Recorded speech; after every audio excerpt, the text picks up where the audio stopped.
हाय दोस्तों, मैं सलभ जैन आपका स्वागत करता हूं और न्यूज़ के एक फ्रेश एपिसोड में।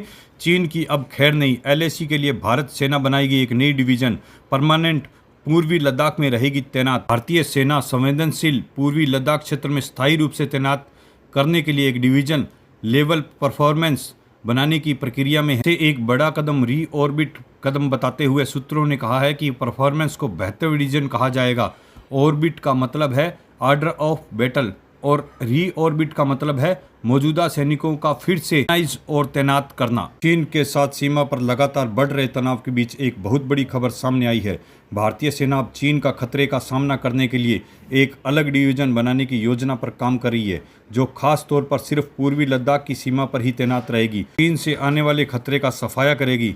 वास्तविक नियंत्रण रेखा यानी एलएसी के लिए पहले से ही सेना 3 डिवीजन के लिए है, लेकिन यह एक नई डिवीजन इन तीनों से अलग होगी।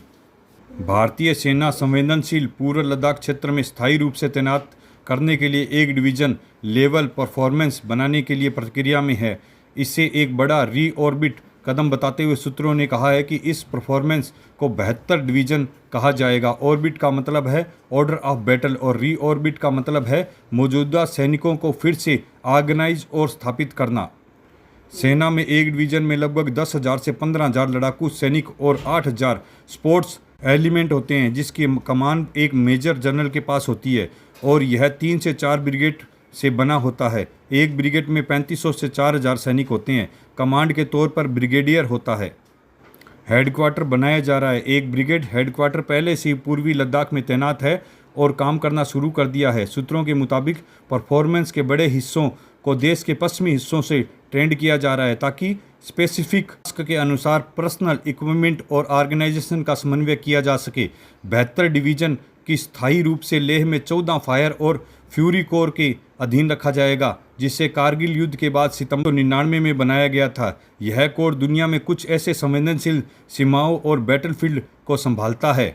72वीं डिवीजन के कंट्रोल में जो इलाका होगा, उसकी देखभाल फिलहाल यूनिफॉर्म फोर्स नाम की अकाउंट एजेंसी विंग कर रही है, जिसके जवान एलिमेंट की संख्या कम से कम अस्थायी व्यवस्था के लिए ट्रांसफर किया गया है, ताकि खालीपन को भरा जा सके। यूनिफॉर्म फोर्स जल्द ही जम्मू रीजन के रियासी में अपनी पुरानी जगह पर वापस चली जाएगी।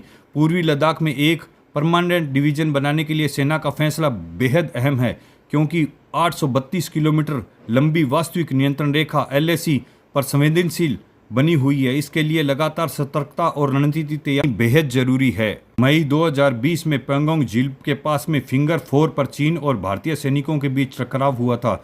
इसके बाद जून में गलवान घाटी में जानलेवा झड़प हुई थी। इस दौरान की गई बातचीत में पिछले साल अक्टूबर में लद्दाख और देपसांग और डेपचोंग इलाकों में भारतीय सेना और चीनी सैनिकों की अपनी वापसी पूरी कर ली है। इसके बाद गश्त फिर से शुरू हो गई है। हालांकि दोनों के सैनिक एलएसी के आसपास के इलाकों में बने हुए हैं। तो यह खबर कैसी लगी, आप अपने विचार कमेंट बॉक्स में लिख सकते हैं। धन्यवाद।